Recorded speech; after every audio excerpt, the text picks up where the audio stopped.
Hey everybody, Cotton here. Before we get into the show, there's a little bit of housekeeping we need to do. At one point during this episode, the audio cuts out for just a brief minute. And when that happens, I'm going to edit in a little static. So if you hear that, that's the situation. Um, when it cuts out, we are talking about Agora Brewing and the mead he brought to Childerberg. So, considering we lost a little bit of that discussion, I just want to give him a shout out here. It was really good, and y'all should follow him on Twitter. It will be in the show notes. Also, I want to mention we have a new intro, which you will be hearing in just a second. And I want to give a shout out to Ghost of Rebellion of the Anarchy Proper podcast who did this intro for us.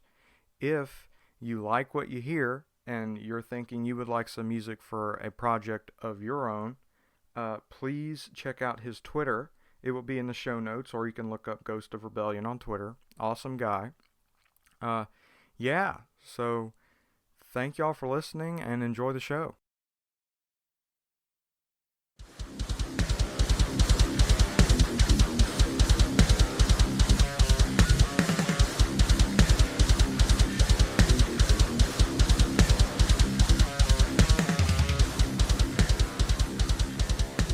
Hello, everyone, and welcome to the Dissecting Liberty podcast. I'm joined for the first time live by Cotton Archist himself. Howdy. We're both sitting on my couch here in Central Texas, post Childerberg. That's right. And this episode, we're just going to kind of talk about our experience at Childerberg, getting to hang out with a bunch of awesome libertarians. And So Cotton here, he's going to tell us a little bit about his trip. So, I left early. I left Friday morning. Childerberg didn't officially start until Saturday. And I left early because I didn't know, it was maybe a 9-hour drive to Austin from where I'm at. So I didn't want to leave Saturday and get there late and miss out on some stuff. So I messaged with Jared from Tasting Anarchy, who organized the whole shindig a good bit, and Jacob, what did I say? You said Jared. You're thinking peaceful anarchy. But wait, okay, the Jared thing. Wait, peaceful treason. The problem is there are 18 million Jareds. Far too many Jareds. Yeah. But so I was messaging with Jacob, and he said, yeah, there's probably going to be some people on Friday night, and so I make the drive, and the first person I meet out there is Barbary of on Twitter, Michael of Barbary. Yeah. So he was the first person out. I was the second, and he's an awesome dude. Shout out to him. He was wearing a kilt the second day I was there. He was wearing a kilt when I rolled up. Mad respect. And he has you can look up his profile picture. He's got like the mutton chop-esque mustache. Okay. Do you know Dr. Eggman from the Sonic? No, I'm not a nerd. Okay. Well, if I'll pull it up here. I think I know who you're talking about. Yeah. You're talking about Jim Carrey, right? What? No. Yeah, he played that dude in the Sonic movie. Oh, I haven't watched the Sonic movie. No. All right, now here we go. Ready? Yeah. This is him right here. Yeah, that's kind of what Barbary looks like, man. He's a cool dude. He brought us some mead that he had made, and it was really good. And so then Matty K comes by. Shout out to Matty K and his podcast, Erase the State. Did you get to meet him? Yeah. Okay. Okay. He's a cool guy. Yeah. Not actually from Pennsylvania. Not actually from Pennsylvania. Yeah, we had a great time. And then I think after that,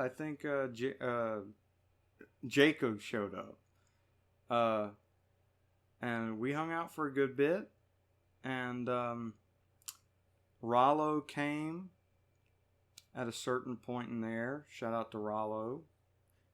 And I think that was everybody that was there the first night. And Joe, maybe.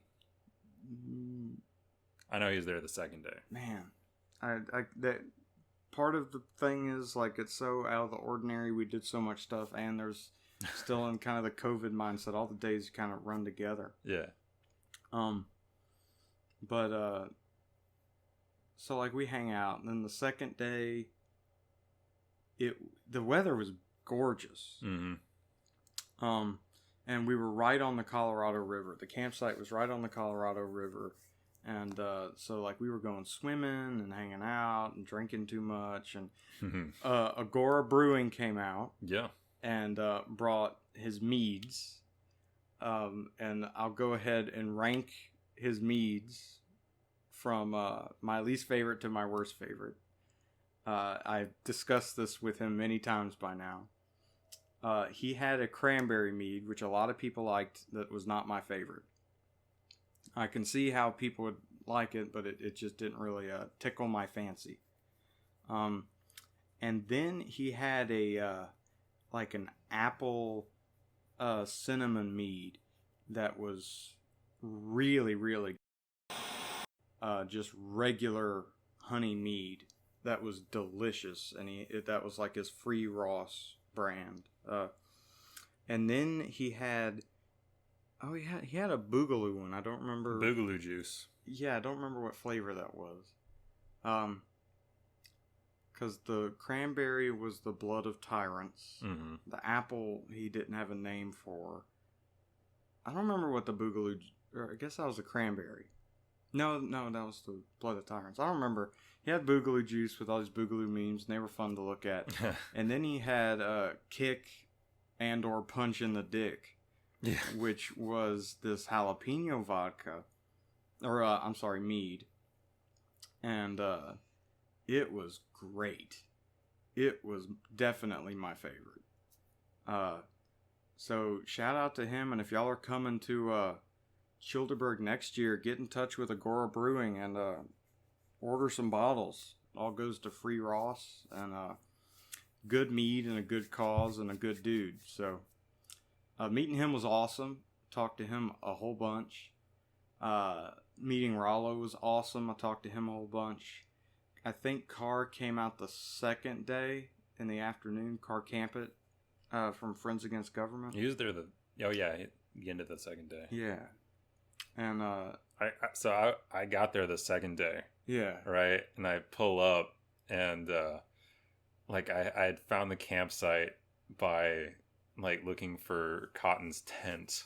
Right? He had sent me a photo of the campsite, and he had like just a sliver of his tent in the corner of the corner of the photo.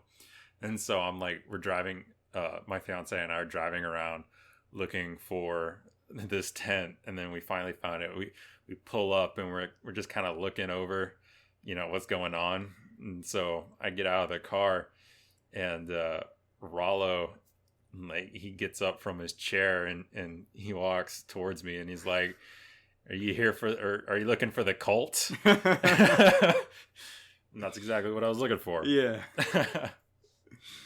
So then we got to hang out, and that was a lot of fun. I think it was the next day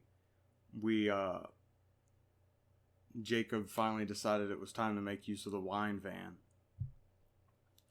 And so we went to, if you've been looking at, let me give, before I do that, let me just give a few shout outs. I'm going to my official Childerberg Dose attendees list. And if you protested to being on the list, you're not getting a shout out. So, Gavin Luckett 2, these are all the ats. Gavin Luckett 2, Sovereign Hodlnot, or at BTCJSON1. He was an awesome dude. Talked to him about Bitcoin a ton. At Barbaryev mentioned him. At Agora Brewing mentioned him. At Doofus Anarchist, who I've interacted a lot with on Twitter and got to meet him, and that was awesome. He's a cool guy. Let's see. Luke Webster, or Luke Evan Webster. Wasn't familiar with him, got to meet him, and we followed each other, and that's awesome. Got to meet Dino Files. That guy's a smart guy. Yeah, he was a lot of very fun. cool. And then got to meet both of the Peaceful Treason. Peaceful Treason guys. Jared or Fret Friendly and Will, aka I'm gonna put these in the show notes. I'm not gonna try to read some of y'all's dumbass. But Jared or Will I is got to meet Eric Laprice. Very cool guy. Orthozar, hung out with him a ton, or he might have been the third person to show up or the fourth person. And Maddie K. And Carr and Rollo and there were other people that I didn't get ats from and stuff, but it was funny because every now and again somebody would show up and be like, "Hey, is this the group that hates the government?" It's like, is this where we shit on the government, you know, or is this the cult? You know, it was fun, and they hang out for like a couple hours and then head out. So it was, let's see, Jacob Mason from Tasting Anarchy, both the Peaceful Treason guys, Rollo, Carr, Hoddelknot, Eric Laprice, I think, and some other people, I forget. And we went to this brewery called Iron Wolf. And if you follow any of these people, you might have seen some Iron Wolf posting. And I'm thinking that's becoming the new cult. Because, like, everybody's super hot on Iron Wolf. And it's funny. So we went to this distillery. And there's just this guy that makes all his own stuff. And we tried, like, his, let's see, he had just a regular vodka, which was good, a regular gin, which was good. He had what's it called? A bourbon, and I wasn't super hot on it because I'm not a big bourbon guy. And then we got into like the specialty stuff. He had a white rum that he aged in whiskey barrels. So it had kind of or bourbon barrels, and it had kind of an interesting taste. And then we got into the interesting stuff. He had this vodka called Giddy Up, and it was a horseradish vodka, and it was so good. It was delicious. Every person I explain it to says it's disgusting, but everyone that was there loved it. And then we had it in like Bloody Marys, and it was just the best Bloody Mary that I ever had. He had this butterscotch vodka or a whiskey that was delicious, and then he had the cinnamon whiskey that was delicious, but it wasn't sweet like Fireball. And it was great, and we loved the dude, and like everybody's convinced he's an anarchist. Just because he was all about, you know, oh yeah, we named it Iron Wolf because we're tough like iron, and we're, you know, wolves, so we're in the pack, but we're also, you know, do our own things, you know. And I mean, he was a cool dude. He loved what he did. He made good products, and it was a great time. Then we went to a winery, and that was fun to hang out. Half the people didn't go to the winery, and we left it mostly to Jacob and Mason. But and then that night, it rained very heavily, and we all got into the wine van to hide from the rain, and that's when I tweeted a tweet that got moderately big, I guess, while I was out there, of like just this ominous picture of the wine van in the dark, and then just a hand print in the condensation in the van. That was Jacob's hand. But yeah, we were hiding out from the rain and drinking and hanging out in the wine van talking. It rained like crazy. Like, it started raining right after we left. Yeah. And, man, yeah, we were trying to drive in it, and we were going like at least 10 miles under the speed limit. It was... Oh, yeah. Yeah. Like, I had to...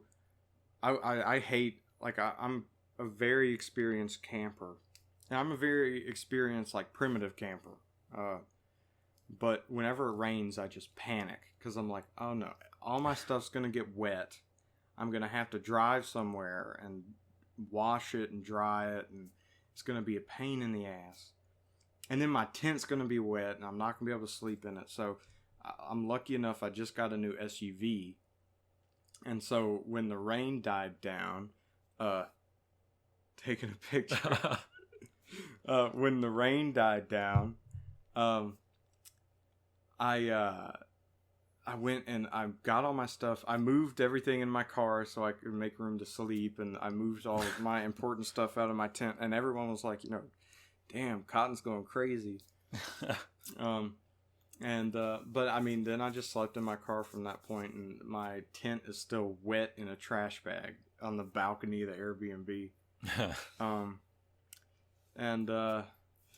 But that was fun. We did a lot of bro bonding in the wine van as it was raining, misting it up. It's not what it sounds like, but got steamy in the wine van. It got very steamy in the wine van. Was it like that scene from Titanic? Yeah. When That's where the handprint came from. When people would walk up, we'd shake the van.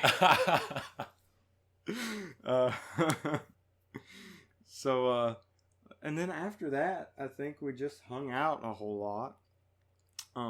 Did a ton of that's weird. Did a ton of swimming in the Colorado River, and got to put names to faces to all these people. Like that was a fun aspect of Childerberg. You'd ask someone their name, and then they'd immediately give you their username from Twitter. Yeah, and you're like, oh, I know you. Yeah. My buddy I'm with, who was not clued in on this whole scene, he saw a couple of people. I would say, hey, I'm so and so, and they're like, oh, cool, nice to meet you. What's your at? And I said, oh, I'm Cotton Arcist, and they're like, oh, oh man. And he was like, wow, there's something to this. But that was really cool. Even the people I don't interact with as much, but I hear and I see, it was cool to meet. And the people I interact with a lot, it was cool to meet. And then people I didn't know about, I met, and now we've been interacting a whole lot since I got back. And it's been a very rewarding experience. And then after we left town, everybody went and bought a bunch of Iron Wolf, and been posting pictures of it the entire time. And it was kind of weird to get back and to see all this Minnesota stuff going on. Yeah. Because that kind of overpowered the after Childer talk. So that's been kind of weird. Jacob has been doing a good job with the Childerberg account since, retweeting stuff and keeping everybody updated. I gotta say that bringing my fiance to Childerberg was really cool because she hasn't really. We've been to a Ron Paul event together, but she hasn't really been able to interact in person. And I mean, to be honest, I haven't either. But I generally know that people are cool, just from interactions on Twitter and talking to people. But for her, it was I think it was a good experience. She found out that. Yeah, sure, anarchists are weirdos, but they're also really friendly people. Yeah. And, it's, we had good conversations, and, it was definitely a good experience for both of us, but especially her, I think. And that was a really good part of Childerberg for me personally. And then, just everyone there, just great folks. Especially Carr, I only got to talk to him for a few minutes, but he kind of struck me as being a really genuine, guy, very friendly. He was asking me about, how I got into libertarianism, and that that's usually that's not something people ask you, but he was genuinely interested. I could tell, and I was really impressed by that. He's a good guy. There's, a lot of good people. Yeah, and like whenever I listen to the Rollo and Slappy show and hear Rollo or he's doing something else, he's usually talking about some pretty heady stuff having to do with Bitcoin and economics, and it was really fun. Like we had a good time, and it was really fun just shooting the shit with him and cutting up. There was a lot of cutting up going on. Yeah, and then I remember when we were talking to Agora Brewing about mead, and he was fundraising for Free Ross, and he ended up beating everyone in the fundraising, but he was like genuinely excited about raising the money. He's like just sitting there, and he's like, wow, this is like great, like we're gonna raise so much money, I'm so excited about this. And like it was like really cool to just see that genuine excitement, you know, like for him putting forth that effort to raise that money. And it was good too. He had some really good mead. And I got one of his Vote for Nobody stickers. I got 5. Oh. Wow. Okay. Yeah, one's going on my truck. Really? Mm-hmm. Nothing on the Mustang, because you don't put stickers on sports cars. Oh, okay. Well, then, okay. But, yeah, and then I bought one of those, and then the Peaceful Treason guys gave me, like, Jared came out with a ton of stickers. He's like, hey, man, you want 50? You know, and I'm like, sure. One of those is currently on my broken computer. He has one that is a peace symbol, a full tank indicator, okay, a tree, and a sun. So peace, full, tree, sun. That's fine. And I thought that was innocuous enough to put it on my computer. They actually had their own shirts. They did, yeah. Yeah. They were great guys. We hit it off. We're going to have to get them on the show. But yeah, it was awesome meeting all these people and getting to hang out. Even with some of the bad weather, everybody was really cool. Excuse me. And, I mean, the I don't know, I guess it's a Texas thing. The rainstorms. Like yeah, they just hit super hard, and then yeah, because like the weather would be gorgeous, and then 4 hours later, you know, we were underwater. Well, that's what we say in Texas. I mean, it's probably not all that original, but yeah, it's if you don't like the weather, wait 5 minutes. We say the exact same thing in Louisiana. Yeah. But it was hot, but it was not to me nearly as hot as Louisiana can be. And I mean, I felt bad for excuse me, it's past my bedtime, man. I felt bad for Barbriov, who he drove down from North Dakota.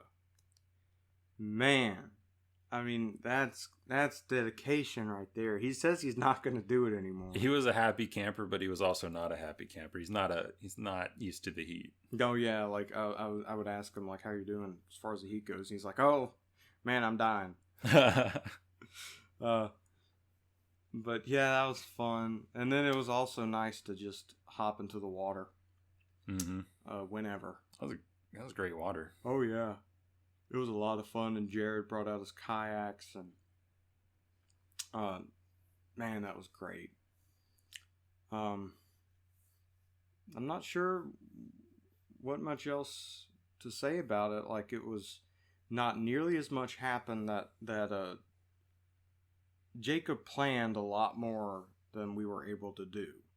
Like, he was planning, you know, the volleyball net set up. Yeah, nobody played. Yeah.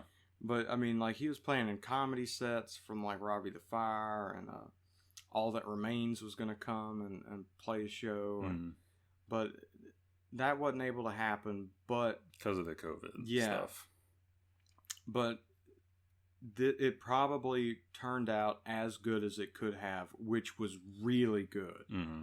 I mean, like, I came into this, I'd been planning for this for a long time. I'd been messaging Jacob forever, asking questions. And I came in with high expectations, and it still exceeded all of them. Like, it was just a great time. Yeah, I mean, we got to come in for 2 days. Was it Saturday and Sunday? And Saturday comes around, and she was asked, and my fiance was asking me, "Are we gonna come back tomorrow?" And this is before we got there, and I'm like, "Yeah, maybe. We'll see. Depends if they're all a bunch of weirdos or not." Yeah. And so, but no, it was great, and we ended up coming the next day and enjoying the water and enjoying the company. Yeah. And you want to talk about YAL? Yeah. So YAL, Young Americans for Liberty, we today we went and they This gave is us Friday. Yeah, this The is Friday. 29th. They gave us a tour. I don't know what the guy's name is. Yeah, I'm bad with names. Brandon? Brandon Bork. Gave us a tour, and that was a lot of fun. I met a couple of those people there before. Diego, who I had met, wasn't there.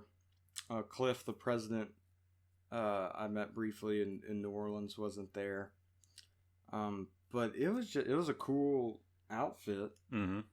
Like, basically what they do, for y'all that don't know, is they find people with libertarian values, like, tell them exactly what they enunciate. You talk about the state reps and stuff? Yeah. Okay. They enunciate those to the reps. Like, this is like, you need to be pro Second Amendment. This is before they even win. You need to be this, and that. Yeah. And then so they knock on doors, canvassing for these people that are running. Yeah, they have them complete a survey to make sure that they have the prerequisite values. And so and then, like, let's say, okay, so they get them elected. And so here's an interesting thing that happens. They had this big wall of people that they had helped elect. And they also had the number of doors that they had knocked I on. think they had 56. Yeah, Yeah. it was a lot. All around the country. And then there was one in the middle of the wall with a big red X. Yep. And Brandon was like, so I guess you're wondering what the big red X is for. And everyone's like, yeah. And he's like, do you remember what it was to ban plastic bags. Yeah, up in, what was it, Vermont maybe? Yeah. Vermont. This guy was, they saw that there was a bill to ban plastic bags. And they had called this guy that they had helped elect and said, hey, this is a really bad bill. We want you to vote against it. Yeah, they're in constant contact with all these people. And then, so this guy, I forget his name, goes, well, my constituents might really like that. And they said, and they explained to him, this is not the agreement they had. Or he's not supporting small government libertarian values. Mm-hmm. And he's like, okay. And then they look and they see he voted for it to ban the plastic bags. So he's out of the club, and they send a message to their other reps and say, hey, Joe Blow in Vermont. This is what happens. Yeah, this is what happens. And I mean, they kind of blackball him. And then a bunch of people, Brandon said a bunch of other people in the organization messaged him back saying, hey, this is great. There are all these groups, and you're holding people accountable. Which, doesn't happen ever in the sphere of politics. Imagine that. Yeah. But it's a cool, and then, like, it seems to me that the other major wing of their operation is fighting for free speech on college campuses. Mm-hmm. They're constantly sending, like, if something they're doing gets shut down, like, let's say they organize a Second Amendment. What was it? He was saying that they do professional entrapment. Yeah, he said professional entrapment, basically. Like, they'll go to Berkeley and do a Second Amendment thing, and if they get shut down, they'll then send a cease and desist or something along those They'll lines. get them on camera and stuff. Yeah, and they'll sue them, and they do this fairly regularly. And I mean, hell, all right, Yeah. cool. I mean, what was it? They said that it was like a 1 million, like nearly 250,000 students could now like exercise their free speech on campus Yeah, because of the different suits that they had won. that was awesome. Yeah. So that was a lot of fun. I assumed I had more to say about Childeberg than I actually did. No, we got half an hour here. Uh, It's late at night for you, I guess. I'm a boomer, so That's true. Very true. well. So Cotton got to handle an AK. I did get to handle an AK. I did get to handle an AK, and it felt very interesting. Very interesting. That's It all felt you very got. interesting. Okay, all right. Well, I didn't shoot it. I mean, Okay, fair enough. We can go out in the backyard. Yeah, I'm sure the neighbors don't mind. let's do it, man. But I mean, it felt different, Like it had a very different feel, and I'm excited to shoot one soon. Hopefully, when because I know someone that owns one, and I was going to, but he did a pretty major lockdown with this quarantine stuff. So hopefully, pretty soon I'll be able to meet with him. Man, there was something else I was gonna mention. How was your day? This is great. It was great. It's great. That's cool. Yeah. Easy day at work. Easy Only day. work till noon, so we can go to Oh yeah. to YAL. Oh, I remember what I was going to mention. I had only been to Austin once before in my life for a wedding, a cousin's wedding, and I was young. I was like maybe 8 years old, and I wasn't old enough to appreciate the beauty of this land. I mean, it is really gorgeous. It reminds me a lot of Colorado, except it's hot, but Yeah, there's that. But it reminds me a hell of a lot like Colorado. But it's gorgeous, especially the campsite. Mm-hmm. When we were driving out to, or when I was driving out to YAL, I don't know what y'all saw, but like that area around their headquarters, that part of West Austin. Yeah, it's a beautiful area. That was gorgeous. There's a lot of money over in West Austin. I can tell. We didn't even get to the part where there's The like swanky parts? Yeah, Yeah. I mean, it was nice where we were, but we didn't get to the residential areas. But yeah, very beautiful right there. Man, it was gorgeous.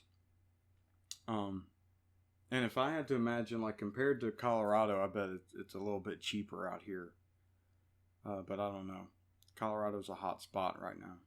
I gotta say, I was happy that the YAL building did not have a 30-06 or 30-07 sign. Yeah. Because I told my fiance in the car, like, hey, if there's a sign, just don't say anything. Like, but no, I mean, I don't know how much how much say they have in that, because I'm sure I think they share a building, but yeah.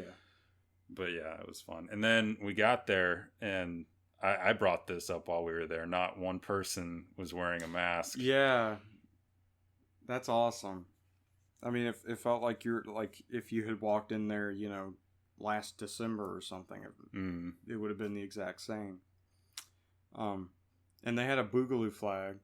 Yeah, I saw that. They had the Hawaiian stripes, and I think they had the big igloo. Yeah. It was on there. Great bunch of people, very friendly. Yeah. They're doing good work there. They're reaching a lot of people. And yeah, my fiance she was talking about it on the drive home that she wanted to check out the local chapter and see what's up. Well, that's cool. Yeah. We might be at the YAL convention, maybe. in August. Yeah. Apparently, yeah, they got a lot of stuff going on. They're bringing in some really good speakers. Yeah. So we might do that. Yeah, I think they said that. I mean, they have they're setting up a podcast studio in there. Yeah. And I think, yeah, we'll talk to them, but they seem like they were open to cooperating and helping us out. But yeah, we'll see. Yeah. Yeah, I'll try to open up a correspondence with Brandon. But yeah, so that's Childerberg. And if you didn't come, you're a loser. Yes, And totally. I'm particularly looking at the Burning Boots. That's right. Yes. They are both fake and gay.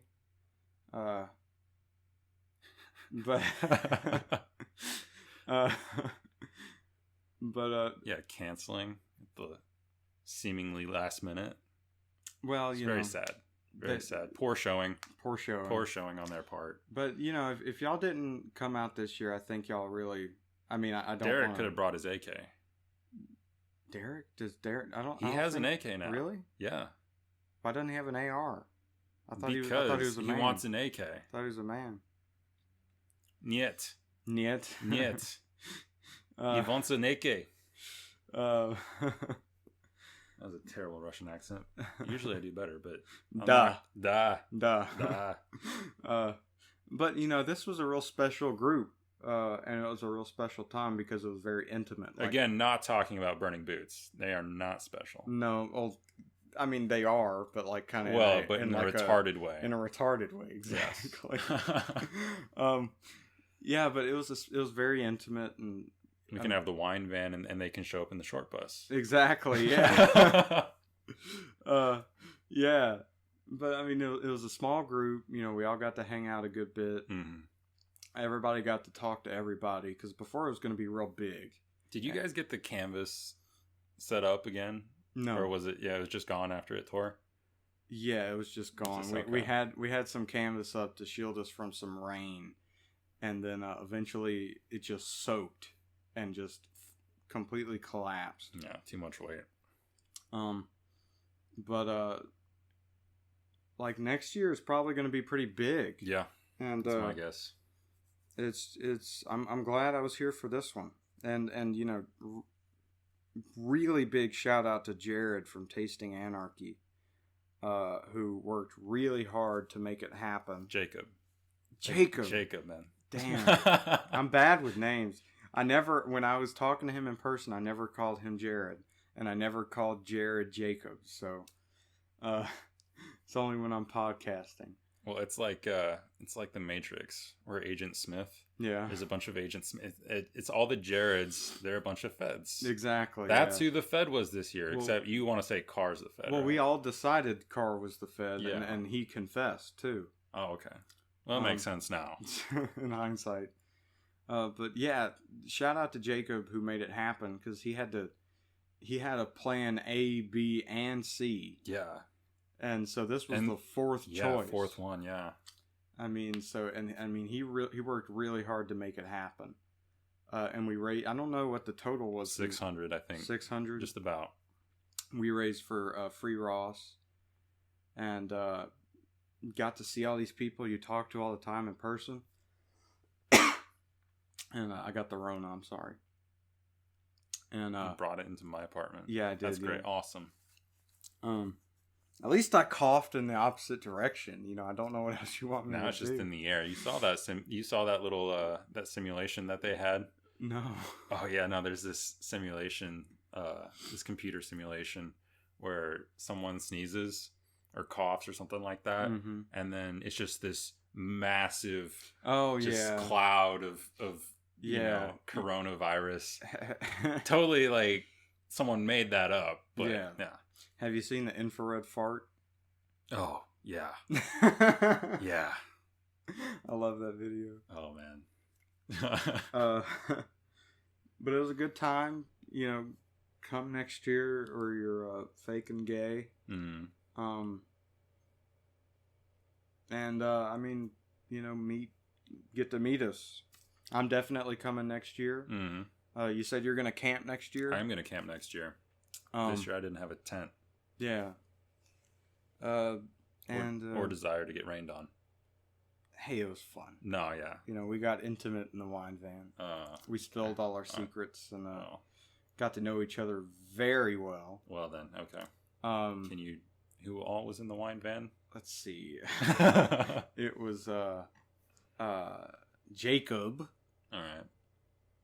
And Jared. Hmm. Me.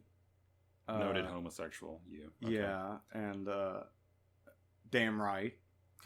And I know Anarcho Doofus was there.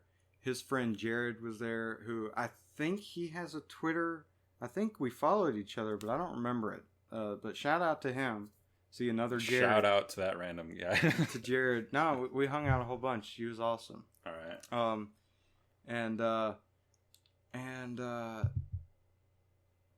Orthazar was in there, I think. Did I meet him? Because I don't think I did. He was there the entire time. Like he was like the fourth person to get there on Friday, and then he was like one of the last ones to leave. Okay, I met Maddie. Okay, the first 5 people I met were you, Maddie, Kay, Rollo, Joe, who I don't. He's Joe on Twitter, but I haven't found him. No. And then Michael of Barbary, and you guys were the 5 there when I got there. Second day. I don't know. I don't know if I met him. He was a cool dude. Because I've seen him on Twitter. Yeah. And yeah, we had good times in the wine van. So come next year, maybe you can have good times in the wine van. Steam it up. There was a lot of, let's just say that there was a lot of steam and quite a lot of IPAs flowing in the wine van. All right. I know. It was a good time. But yeah. Awesome. I can't wait till next year already. I'm excited. Yeah. It ended way too soon. Definitely. You realize what you've been missing out on when you're not getting to hang out with a bunch of libertarians. Oh yeah, and I mean just and like the anarchist variety for the most part. Yeah, like I mean it was just you chat with these people on Twitter all the time, and then you actually get to meet them in person, and they're actually more cool. Yeah, I mean it was awesome. I can't oversell it enough, or I can't sell it enough. It was just the best time. Mm. I mean, I am incredibly excited for next year, and I'm excited.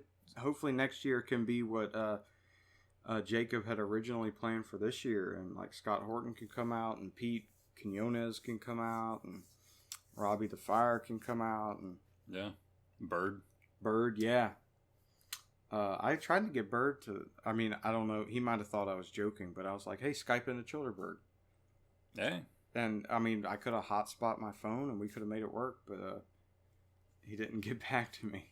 I don't know. I can see if I were in that situation, that might have just like if I were kind of bummed I couldn't go, that may have just kind of increased it. But but it was awesome. But yeah, there's next year. Always next year, assuming we don't have COVID Part 2. Oh, we will.